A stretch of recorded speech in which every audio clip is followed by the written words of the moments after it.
So you've teamed up with Andrew Chanin, who's a relative newcomer, to launch Procure AM. Tell us what this new ETF issuer aims to do and what's different from the others.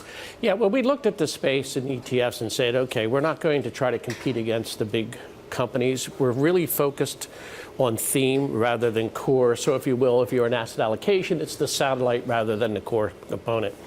And we think that that's an interesting space. One is through research, we found that the millennial, particularly, universe of investors want to invest in things that they are either A, familiar with, B, something that they think will result in change, right? Whether it's in a lifestyle or it's in a family environment, et cetera. And then the third, really, that it drives it is that these themes investments can be put together downstream and be shown how to fit into asset allocation models from the big wirehouses or the big institutional investors. Bob, how is this different from what white label issuers are doing? And of course, they currently have regulatory approval by the SEC to sell ETFs. Right. White label approval, if you will, is something that we're not, okay? For lack of a better term. When we have created 3 trusts in Procure AM, one will be for passive for our, if you will, partner clients. One will be for our own proprietary, and then we've created a 3rd trust for active ETFs.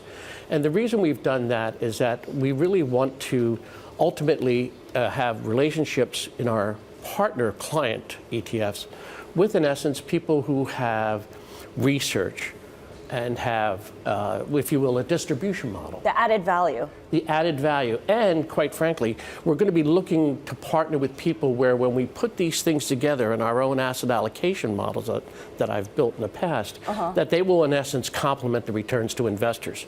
Okay, so this sounds similar to what NextShares is doing. How's it different? I guess I really don't know how it's different from them. I worked on the NextShare products for Eaton Vance, and so I know the product. I don't know what they're doing, but it seems to me as though it is a traditional approach, if you will. The question is what asset allocation model. And if you believe, as I do, that the new frontier for ETFs are going to be asset allocation, right? It'll be a way of getting there.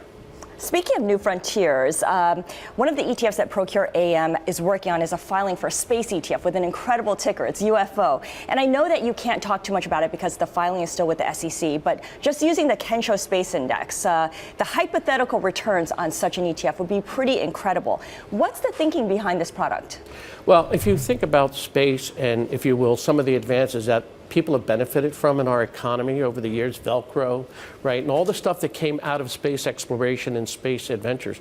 I think we're really just crossing the surface now into what I would call the next plateau, right? You have asteroid harvesting, which is becoming a potential in the future. You look at Elon Musk and he's wanting to get people to Mars, right? You look at the type of technology advances to set up lunar bases, et cetera, rather than the space station. These are all next things that lie out in the future.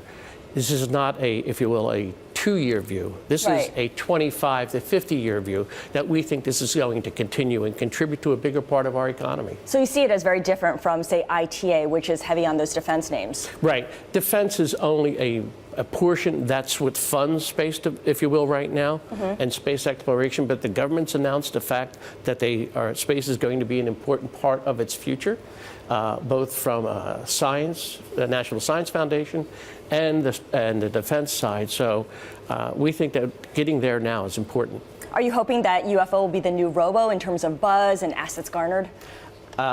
We all have hopes, right? The question is, the investors will tell us whether we are right or wrong, and I think that's the important part. I can only say that currently I've received multiple phone calls, both here and overseas, just relative to the whole filing that was done at the commission.